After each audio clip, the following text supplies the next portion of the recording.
you are to Meg's Magical Mansion, a virtual guest house for spiritual wayfarers, a place where the ordinary becomes magical, where wisdom is yours for the asking, and where your higher nature is just a wish away.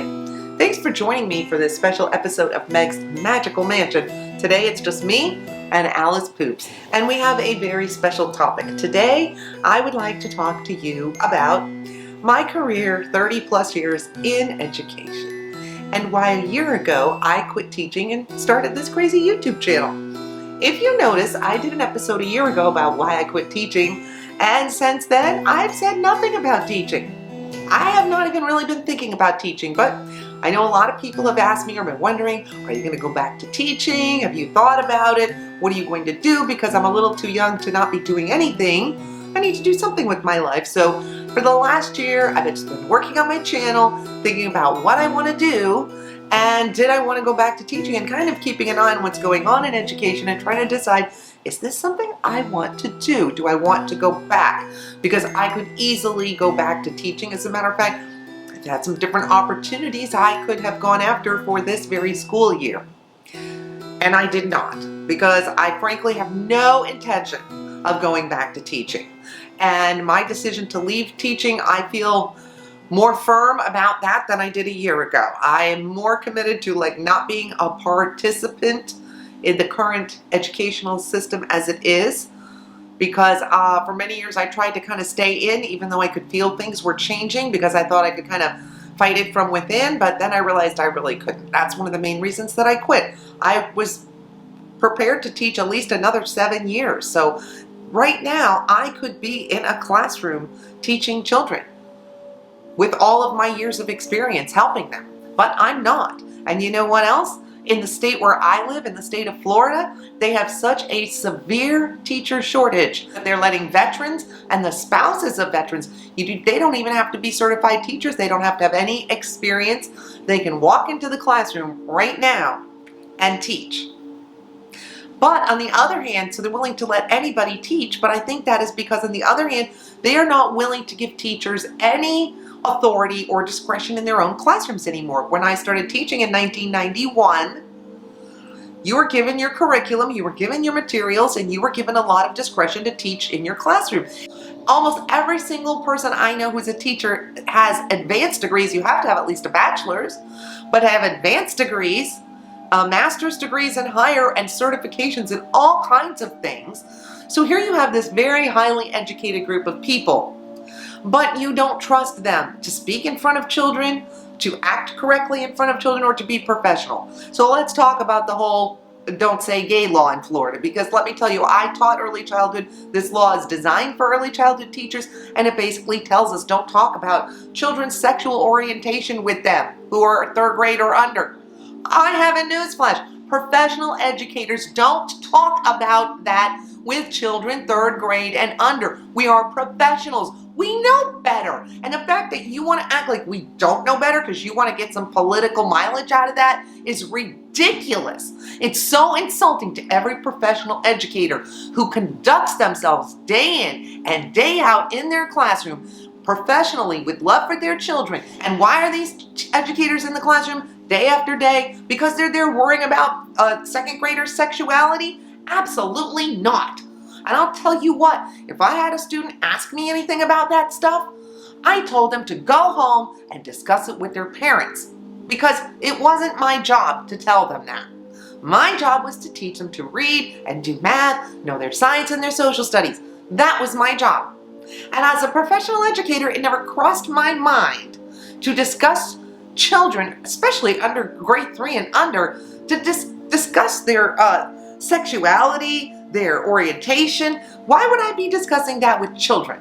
That's just, it just says how little you think of teachers as professionals, that you don't trust us to know how to talk to children when we've been trained in what is developmentally appropriate, and those politicians haven't. Teachers have. We know what's appropriate and not appropriate. We've been trained in what is and is not developmentally appropriate. It's so insulting. And again, the governor in Florida, Ron DeSantis, just now had his little woke rule, don't be woke rule, a federal judge just put the halt on that. So I don't think that law is going to go through.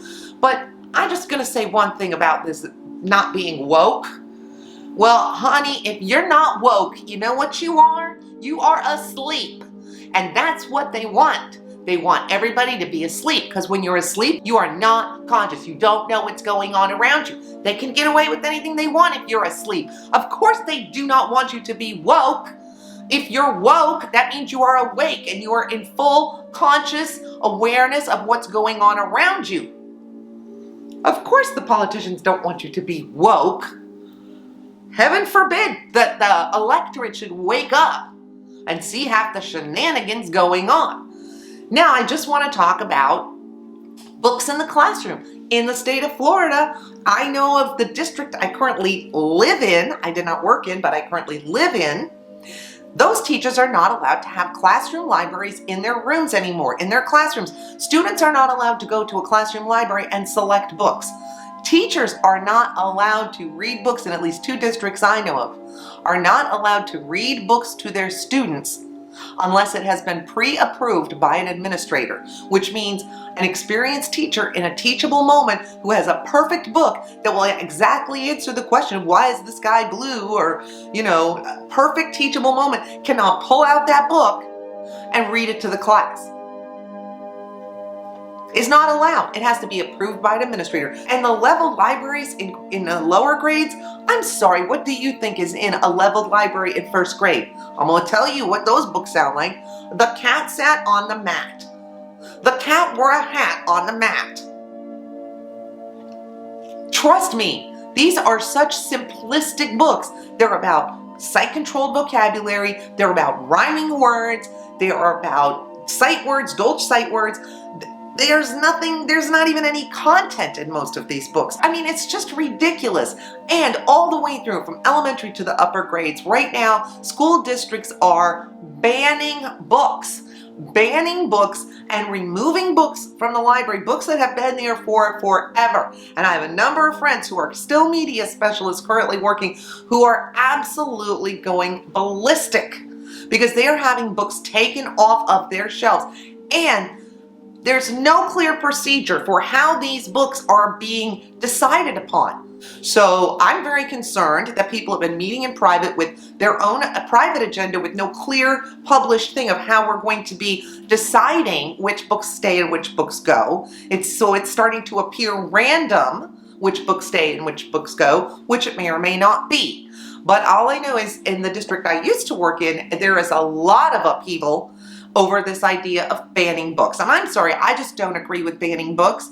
I know a lot of my media specialist friends have said they are fully supportive of putting labels on books, especially in like that upper elementary, middle school age, where you want to really kind of watch what your kids are reading, and maybe have labels that explain what kind of content might be in some of these books. But some of these books are books that I'm pretty sure you guys read when you were in school, books I read. I mean, I'm really kind of surprised at some of the books that they've been looking at. So I'm very shocked that in the last year we're seeing books being banned and books being taken away from children. My goodness, who takes books away from children? To me, this is just the opposite of everything I ever learned about education. Ever. And by the way, I want to shout out to all my teacher friends up there in Ohio. The teachers up there in Columbus, Ohio are on strike. And I'm very proud of them. You know what? They are not striking to get more pay. They're not asking for anything for themselves. They're going on strike and they are demanding functional classrooms that are properly supplied for the children. Listen to what they need to ask for. Functional classrooms that are properly supplied for the children. That's what they're on strike for. They're not asking for more health insurance. They're not asking for higher salaries. They're not asking for more planning periods. They're not asking for anything for themselves.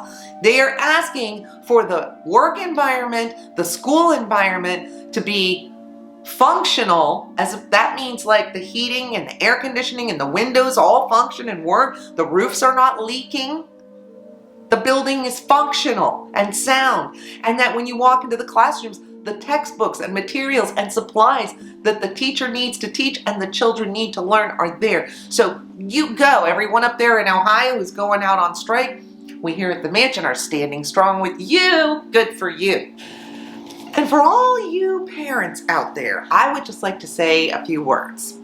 I remember when I was teaching, there was a lot of talk about helicopter parents, and I experienced a couple. We've heard about a lot of different kinds of more aggressive parenting styles that come in to the classroom. Well, lately I've been hearing about jackhammer parents. Jackhammer parents. Parents who somehow feel so entitled that they can come in and disrupt and get people fired and throw things around, and not maybe physically, but you know what I mean, throw their weight around, argue, demand, and basically try to jackhammer whatever they want out of their teachers and educators and schools. Guys, do not be a jackhammer parent. Be glad if you walk into your child's classroom and you see someone standing there with a smile on their face right now. Be glad and don't upset them. They'll just quit. And you know who'll be standing there next? Nobody. I left. And more people will do the same if they get treated like that. When you walk into your child's classroom and you see that teacher standing there, remember, all of those kids are enough to take care of. That's a big responsibility. Plus now all these school districts and state level administrators are coming down on teachers so hard, they're just quitting. Teaching is a difficult job. I did it for 29 years. You have to be doing 3 things at once and taking care of somebody who's upset or sick or just threw up on the floor. I'm not joking. It is not an easy job. And please do not go in there and jackhammer or helicopter your teachers. They will quit. You will have nobody. Parents, support your teachers. Now is the time for parents to stand up in support of teachers and to start really standing with them. Looks like the parents up in Ohio are doing just that because they are very strongly in support of this strike. So guys, please, do not jackhammer your teachers. Don't helicopter them. Don't pounce on them like tigers. They are human beings. They are doing an extremely difficult job where the parameters are being constantly narrowed upon them of what they can and can't do. Many of them are afraid to blink or sneeze or say hello to you because they're probably going to get in trouble because they've probably broken somebody's new law. There's probably going to be a don't say hello to parents law next. Just watch out. I'm asking you to please be kind to teachers. All of you out there, be supportive. This is a terribly difficult job being done under very tremendously difficult circumstances. And if you keep treating teachers like this, you won't have any left. So let's make this the year that we treat teachers like the beautiful, fabulous, awesome and amazing gods and goddesses of education that they are. We need to help them. We need to supply them. We need to support them. And we need to stop trying to helicopter and jackhammer them. You know, for decades now, we have had a systematic defunding of our public education system and a systematic disrespecting of our educators. And if you want to know why, there is a shortage in 44% of the school districts across the country right now. In those classrooms across the country, there is no teacher waiting for those children when they come in to start school this year. And that's why they're not there. Because of the systematic disrespecting of teachers as professionals and the systematic defunding of our schools. So it's been a year out, and am I going to go back to teaching? I don't think so. I do not think so. As a matter of fact, you know, we've been talking a lot about with that Lionsgate episode about manifesting things you want in your life. Well, I have a little news update for everybody. I have manifested a job opportunity for myself, and I will be going back to work full-time. It will not be in teaching.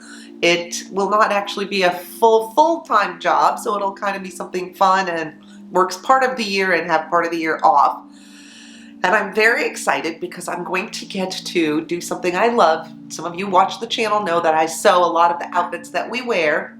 I didn't sew this one, but I did make this one for Poops. And I have been working in theater. I've worked a lot of shows and done a lot of theater and costuming for theater and things in my career. So I'm very excited that I have an opportunity to have an entry-level position in a professional costume department at a quite well-known theater. So I'm very excited. I'm not going to say too much more till I get started and see how it goes. I'll be very busy, I'm sure, trying to work, because for the next few months it's going to be full-time getting everything ready for the season. And of course, trying to get the episodes up for Meg's Magical Mansion. I'll be working on doing all of those things, so I'm sure I'm going to be very, very busy. But just a note on manifesting, I really do believe that all came through right at Lionsgate, so I'm a big believer. We can manifest the things we want in our lives. I'm not sorry I left teaching. I am embarking on a completely different career. I have no idea where it will lead me. I'm very, very excited and delighted that I get to be a part of something creative. So I will keep you updated on my journey into the wonderful world of theatrical costuming. But will I be going back to teaching? No, she will not. She will not be going back to teaching. And for all of you who are out there still in the classroom, bless you. Bless you for still being there for the kids. And I don't know what to tell you about what to do. Personally, my choice was that's just something I could no longer be a part of. I just feel like, especially what's happening in my state, in Florida, I'm just going to be blunt, people. You know what? I think I said this a year ago. An educated electorate is going to be aware of what's going on. They're going to be woke. An uneducated electorate will not be aware.